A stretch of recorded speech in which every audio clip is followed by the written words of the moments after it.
Welcome to the Linen Suit and Plastic Tie podcast. I'm Gaurav. And I'm Kevin. Hey Kev, did you know that one of the essential principles of persuasion is consistency with ourselves? So basically, there was a study that was done that if you called registered voters and you asked them just a simple question, are you going to vote? And they say yes, they're much more likely to actually vote because someone had called them and asked them and they said yes. I may or may not have been using this trick on people without realizing the scientific proof behind it. Well, it's not a trick. See, this is the issue with persuasion, is that people think it's a trick, but it's really, there's two types of persuasion. There's the smuggler and there's the detective. The smuggler is a trick. That's someone trying to bring in false information and trick you into something. A detective is someone who's just trying to bring stuff to the surface, right? They're just trying to show you and influence you in good ways. We're all influenced every day in different ways, and some of them are great. We're influenced by our parents with our values. And even in marketing and advertising, we are influenced by ads through their stories. So that kind of brings us to this week's guest. This week we have Eric Toda. Right now, Eric is the global head of social marketing at a company called Facebook. But more importantly, he has also had a lot of rich experience really through the whole lifetime of social marketing to date. He joined Facebook initially when it was still an up and rising company. And then he moved on to do digital marketing at Nike, became one of the first business hires at Snap. Also had a lot of experience in Airbnb, Gap, Stitch Fix. So we're really excited to learn about social marketing from someone who's really seen the start of it and has been involved in it throughout. All right, and without further ado, let's get into our conversation with Eric. And just to start us off, Eric, can you tell us a little bit about yourself? What is your story? What's my story? Some people ask me this all the time, and I never really know what the right answer is. And the reason is because it's not very exciting. So I'm the global head of social marketing at Facebook. I've been back at Facebook for about almost a year now. But the funny thing is Facebook was actually my first job out of college. I was in law school and didn't make it more than 2 weeks before, saying, no, not doing this. And then I entered the job market in the height of the economic recession of 2008. I applied to like 200 jobs across, mayor's office to Pete's Coffee to, all these different companies. But Facebook was literally the only one that answered me back. And at the time, Facebook was like 200 people. So it's really, really small. It's about 60,000 now globally.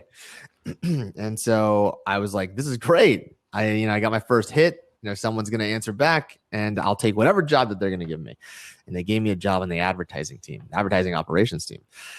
And my job was to copy and paste lines of code to put the ads live on the site. Sounds very, very archaic. So yeah, totally feel old. But I loved it. I loved it because it was interesting to me. I was working with great people and it taught me a lot about the advertising industry to the point where I started working with brands while I was at Facebook, brands like Nike, brands like Amazon. And I fell in love with it to the point where I loved it so much that after about 5 years at Facebook, Nike comes calling and they're like, we want you to help lead digital marketing for us. So I leave to go to Nike. And Nike was definitely a crash course in being a top tier one marketer. Like Nike marketers are a different breed.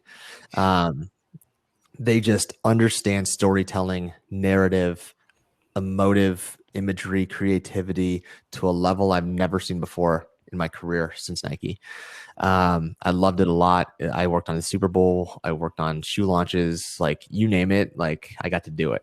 The problem with Nike though is that I was living in Portland. My wife was living in San Francisco. So that's when I left Nike to go to Snapchat as one of the first 90 employees. I was in charge of marketing. I was in charge of product marketing. I was in charge of operations and all these different things. And it was totally cool. It was totally fun. And I did that. And then I went to Airbnb to lead a good percentage of the digital marketing across the globe. I left Airbnb after a couple of years to then go to Gap Inc. to be one of the 5 CMOs, specifically for a men's athletic and training brand called Hill City. So it was my first time being a CMO, and that was amazing. And then took some time off, and now I'm back at Facebook as the head of social. Now that's a really, really interesting story, being early at Facebook, early at Snap, leading these so many diverse different teams. That's really cool. So I was interested about when you left law school after 2 weeks in 2008 recession to join the small building company. It was really small. It was super small at the time. Yeah. And I'll tell you this, you probably won't remember it. MySpace was bigger than it. Yahoo was trying to buy it. Friendster was bigger than it. Now I'm really dating myself of like how old I actually am. But yeah, it was a huge risk, man. It was a huge risk to leave, especially like, here's the reality too. You see what I look like. I'm an Asian American, right? And my mom's an immigrant from the Philippines. You can imagine just how much weight that she puts on me to get a accelerated degree, right? Not a bachelor. Like a bachelor's, everybody gets a bachelor's, right? But to her, she's like, no. You're gonna get a JD, and then after that, you're gonna get an MBA. And I'm like, that's so much, right? And then I was just like, you know what? No, I'm done. I'm not gonna do this. I'm not gonna do this. You talked about a little bit about being on Facebook when it was still a very much up and coming company, and how the type of marketing you were doing was very different from what it is now. So is that your entry to social marketing? Yeah, totally. I mean, me joining Facebook was definitely my entry to social marketing. I think social media didn't exist. Like that term didn't exist when I joined Facebook. Like that wasn't a thing yet, right? Like Twitter was still building. Snapchat didn't exist yet. Like, and so like a lot of these platforms Instagram didn't exist yet, right? And so yeah, I think as what I came into was a website that had traditional banner ads, like those squares and the big banners on top. And like, if you go to like ESPN.com, like you see those, that's the advertising industry that I entered in. The advertising industry that you're talking about is the one that you see influencers use and brands use and tweets and posts and all that stuff. That didn't happen until like 2 years after I joined Facebook. Like that whole world, that advent of that world did not become mature enough until like 2011, maybe 2010. But yeah, so like I was a part of the building blocks of that, right? The whole social ad ecosystem, many of those systems that brands and people have built their entire careers on, like I built those systems. I helped build those systems. There are certain campaigns that I was just lucky enough to work on that changed entire parts of our industry, whether it's working with a certain influencer, whether that's doing work with Nike, whatever that was, right? So I think me coming through and joining Facebook, I didn't join the social marketing industry then. I joined the social marketing industry 2 years into Facebook when it actually became a thing. And the work that I did, I think certainly helped push that notion forward of what social marketing should look like, because the brands I was working with, right? Like Nike's a culture shifting brand. But if Nike does something, Oreo is going to do it. If Oreo is going to do it, Pepsi and Coca-Cola are going to do it. Starbucks is going to do it. And so I'm proud to say that I was part of certain campaigns that certainly helped define and continue to redefine what digital marketing looks like for sure. We hear so many different types of marketing. The word gets thrown around a lot. Sure. Can you define social marketing in the world you work in? Social marketing or digital marketing is just slang term for the state of the internet today. Like, just to be honest, I don't know, like influencers, right? It's like influencers existed in the 1920s. They were just called celebrities, right? They existed in the 1930s and 40s. They were just there was like the woman at a Tupperware party that had the Tupperware and that showed it to her friends, and then everybody bought the Tupperware, right? Community existed way before social too. That's what religions are. Religions are community. Towns are community. So I look at like the notion of social marketing and digital marketing as literally just like the easiest, most slang term of saying this is what marketing looks like today. And what that really means is brands who have traditionally put their money in TV or radio and print now look at the ways that they distribute and they say, we're going to go digital first. Like we're going to make sure it's on a website. We're going to make sure it's on social. We're going to make sure it's on a podcast, through show notes, whatever. And then we're going to do TV, and then we're going to do billboards. So then it's like, all we did was just flip it on its head. I think the level of marketing that I do is certainly integrated across all those platforms, right? Web, social, email, literally anything that connects to someone through a pixel, essentially. What I've always loved about digital marketing and social is that you get feedback very quickly, like very quickly. You launch a TV spot in the 80s, you don't know if it worked. You have no idea if it worked, right? You don't know what people are saying about it. Maybe you'll see about someone will bump into you like, oh, you ran that spot. And like, yeah, what do you think? They're like, oh, it was cool. I see feedback within seconds of posting something, right? Whether people love it, whether people hate it. And that instant feedback allows you to iterate really quickly. It allows you to be very culturally relevant. And I think that's one of the greatest things about this chapter of our industry is that we can move faster, but also we can elicit feedback way quicker and learn way quicker than my predecessors did in previous generations. You've worked at a lot of different companies and brands. From your understanding and experience at these brands, how do you see the audience and the values differ across, some of these brands you've worked at, or are there anything that's similar?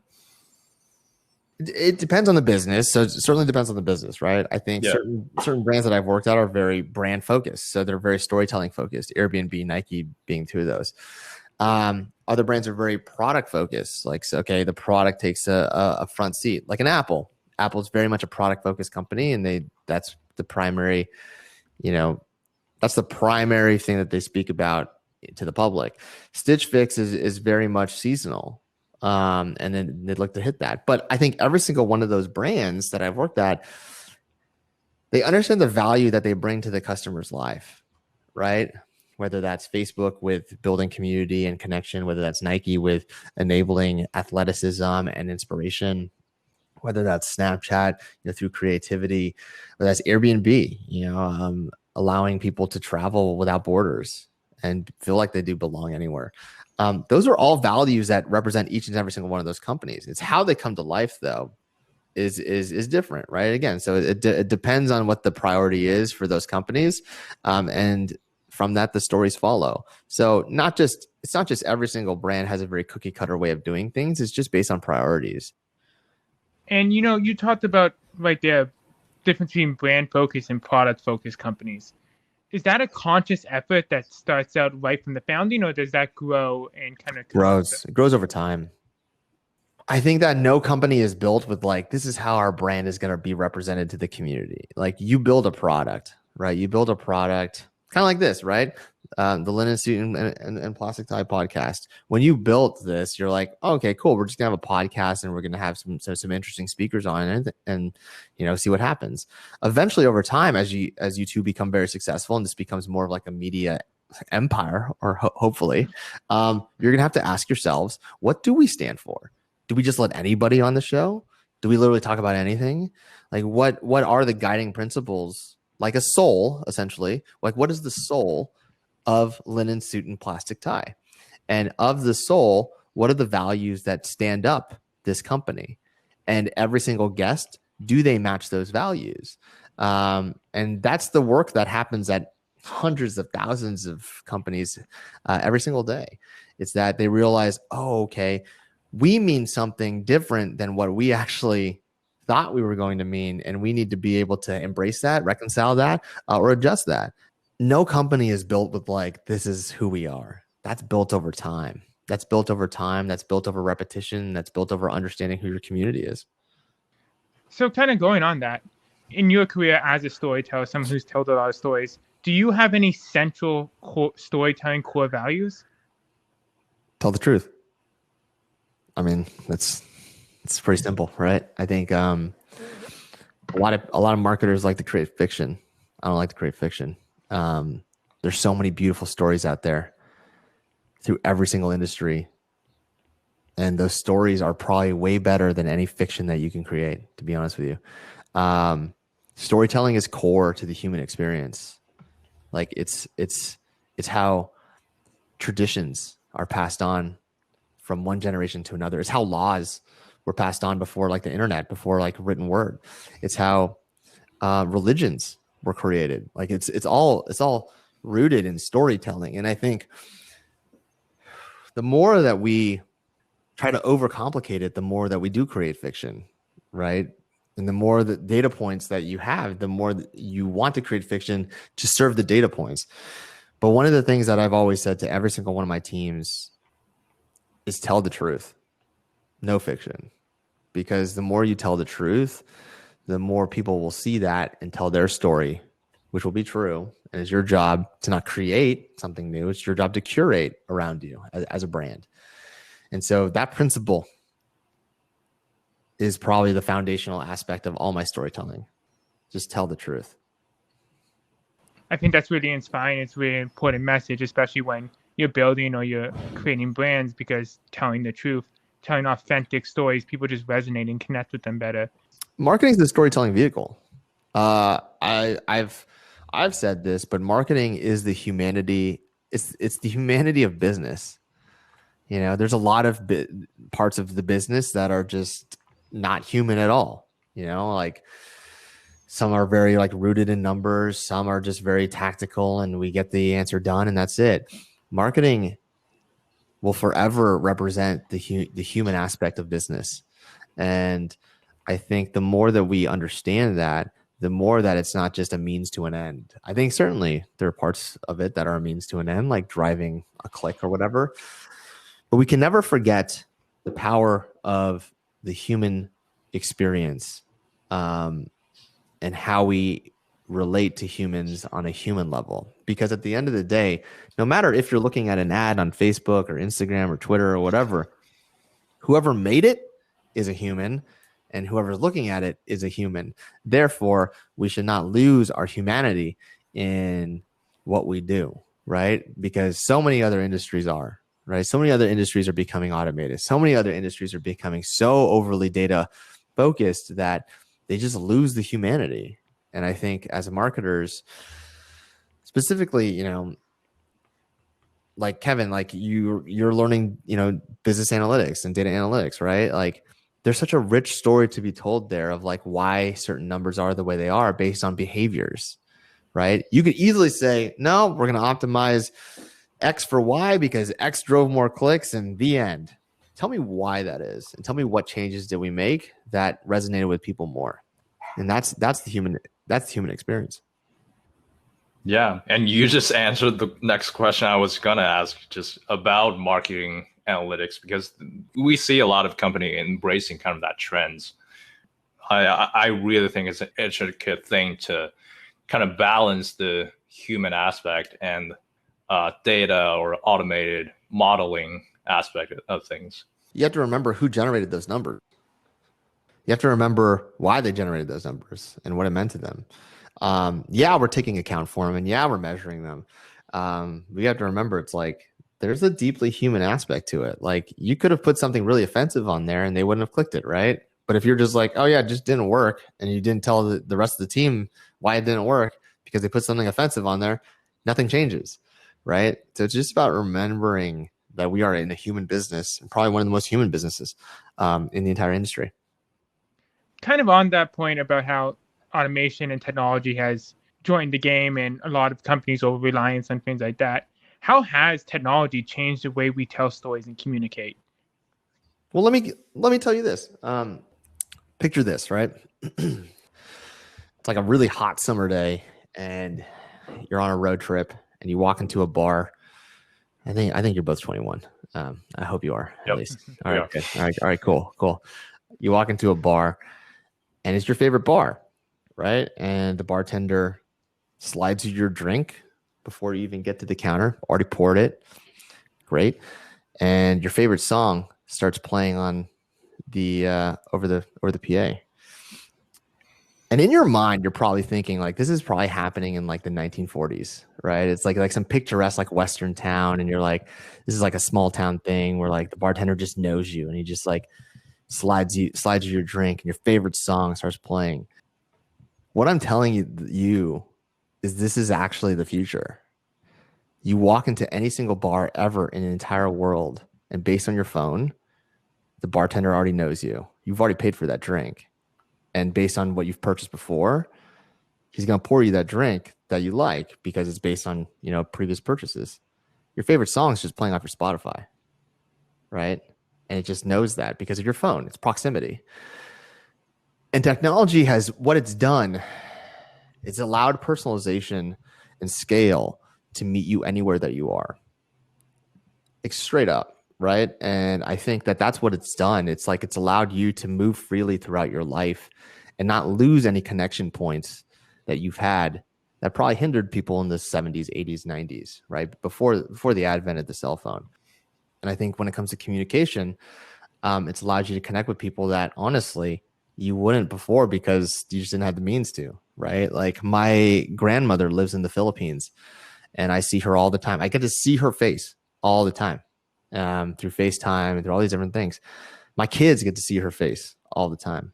If this was the 90s, they would just have to hear her voice on a very expensive collect call. I could now do that through my phone pretty much for free. And so it's just allowed you to scale a lot more. It's allowed you to bring personalization with you to the point where you think it's like some nostalgic picture of like connection, of like some small town USA. But what if technology made every town a small town USA and everybody know who you were, then your backstory, all that stuff? That's what technology is doing. And so I do think it provides you a level of comfort wherever you are in the world. I loved that story because you kind of can picture it and then you see it and there's a twist with technology on it. I know there's a lot of people who are really fearful of kind of a world around that. However, with hyper personalization and data and the world changing around you, I guess my question is, what are the safeguards in place? Is that something that we should be trusting different companies or? I think that's all being written. In our lifetime. I think technology and the rapid rise of innovation is happening at a pace that, one, our perception is not catching up with. And so we have to adjust. But two, so many society has to adjust. Right. And I think, I can't speak too much to it just because I don't even know. But technology has progressed in a way that has made our lives more convenient, and we as society have molded around that. I think as technology progresses, I think there's going to be times in which we have to understand like what's good and what's bad. That's natural. Just think about this. Like think about all like the eyeglasses with cameras and AR on it. Never caught on, did they? Right? When everyone was like, "Oh, they're gonna catch on," like didn't catch on, did they? Or at least not yet. So I think like we as a society also push back too. To like a point where we're comfortable with. So I do think I have a lot of faith in society to navigate us in a way that is safe and in a way that makes sense, in a way that is at the pace that we want. So to bring it close to every one of our episodes, we have this segment called Suspenders. It works like this. We ask you a random fun question that's unrelated to anything, and you can give us any answer you feel like. All right. God, I hope it's a good one. So far away. Yeah. Our question of the day is, you've been given an elephant. You can't get rid of it. What would you do with it? I can't get rid of it. I mean, I wouldn't want to get rid of it. Yeah, elephants are awesome. I kind of felt like that in 2012 when my wife and I went to Thailand, and like you get to babysit an elephant and like take care of it for like a day. You get to bathe it, feed it. So I love elephants, just first and foremost. I would ride it. I would ride around everywhere, everywhere possible. I would actually go to schools. I would go to schools to see the joy on kids' faces to just see this elephant. And elephants are so friendly. They're so friendly. There was a baby elephant in Thailand that just like kept ramming up against me like I was a dog. So I would hope that the elephant's a little bit bigger and it doesn't do that. It's a little more mature, but I would honestly bring it to schools and daycares and all that stuff just to see kids faces. I think where it would sleep, no idea. How I would feed it like thousands of bananas and thousands of potatoes all the time. I have no idea. But that's literally my first thought. My first thought is, okay, I can't get rid of this thing. Let's go have fun. Let's go show kids a good time, because they would probably be like so shocked and amazed to see this enormous friendly animal that I would be riding on top of. Yeah, forget about Ferraris. That's awesome. No, dude, like that's awesome. That's awesome. And have the elephant help me clear out my gutters too. It's so tall. I could just get my leaf blower and just stand on top of him and clear out my gutters before the next storm. No, I would love to do that for kids. I think it would be so cool. I love that we asked a random question and you still had an emotional connection and a story about the elephant. I love when that worked out. It worked out real well, man. It worked out real well. And again, if you ever get the chance to go to Chiang Mai, Thailand, go babysit an elephant. It's amazing. It's like a truly a life-changing experience for sure. Definitely. I'm just excited for the next time I can get on a plane. Yeah, me too. Me too, right?